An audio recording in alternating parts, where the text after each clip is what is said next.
ಮಂಗಳೂರಿನ ಹೆಯ್ಯಾಡಿಯಲ್ಲಿ L shine blue ಮಾರ್ಟ್ನ ನೂತನ ಮಳಿಗೆಯ ಉದ್ಘಾಟನಾ ಕಾರ್ಯಕ್ರಮ ನಡೆಯಿತು.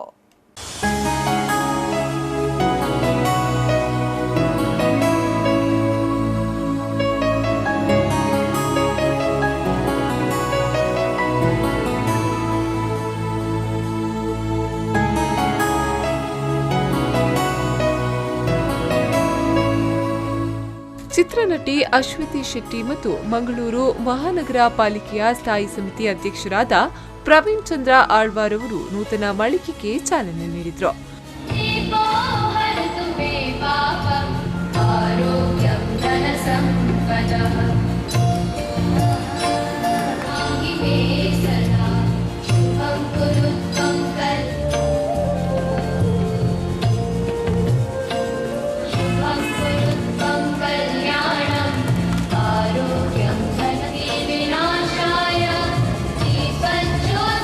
ಬಳಿಕ ಮಾತನಾಡಿದ ಎಲ್ ಶೈನ್ ಬ್ಲೂ ಮಾರ್ಟ್ನ ಮುಖ್ಯಸ್ಥರಾದ ರೋಷನ್ ಡಿಸಿಲ್ವಾ ಮತ್ತು ನಿರ್ಮಲಾ ಡಿಸಿಲ್ವಾರ್ ಅವರು ಈ ನೂತನ ಮಳಿಗೆ ಉದ್ಘಾಟನೆಯ ಪ್ರಯುಕ್ತ ಗ್ರಾಹಕರಿಗೆ ಆಕರ್ಷಕ ಆಫರ್ ಅನ್ನು ಒದಗಿಸಿದೆ. ಇದರ ಅನ್ವಯ ಈ ಮಳಿಗೆಯಲ್ಲಿ ಪ್ರತಿ 1,000 ಖರೀದಿಯ ಗ್ರಾಹಕರಿಗೆ ಕೂಪನ್ ಅನ್ನು ವಿತರಿಸಲಾಗುವುದು. ಜನವರಿ 2ರಂದು ಈ ಆಫರ್ನ ಡ್ರಾ ಇದ್ದು ಗ್ರಾಹಕರು ಆಕರ್ಷಕ ಗಿಫ್ಟ್ಗಳನ್ನು ಗಳಿಸಬಹುದು ಎಂದು ತಿಳಿಸಿದರು.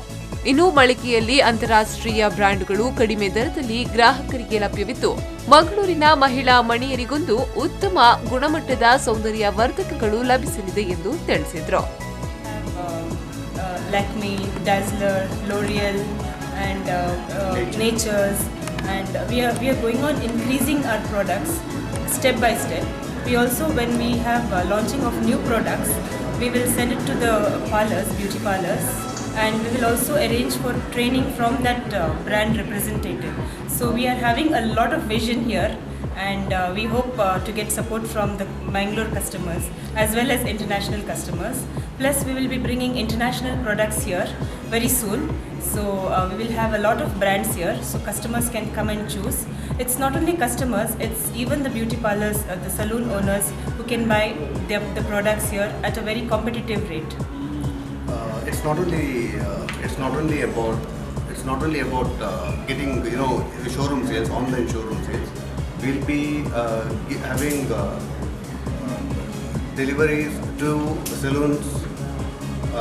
We would look forward for online implementation, online sales implementation. Plus we would look forward for seminars to be conducted, workshops to be conducted for new products launched. So that's our vision.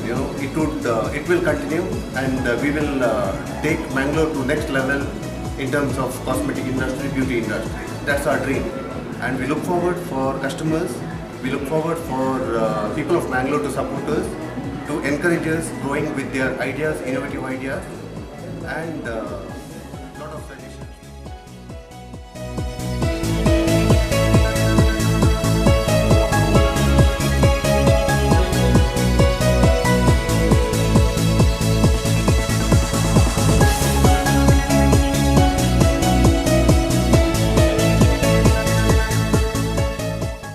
ಮಳಿಗೆಯ ಉದ್ಘಾಟನಾ ಕಾರ್ಯಕ್ರಮದಲ್ಲಿ ಬೆಂದೂರು ಚರ್ಚ್ನ ಸಹಾಯಕ ಗುರುಗಳಾದ father Rohan Dias ಪ್ರಾರ್ಥನಾ ವಿಧಿಗಳನ್ನು ನೆರವೇರಿಸಿದರು. Sharad Salian, ವಿ4 news 24/7 Mangaluru.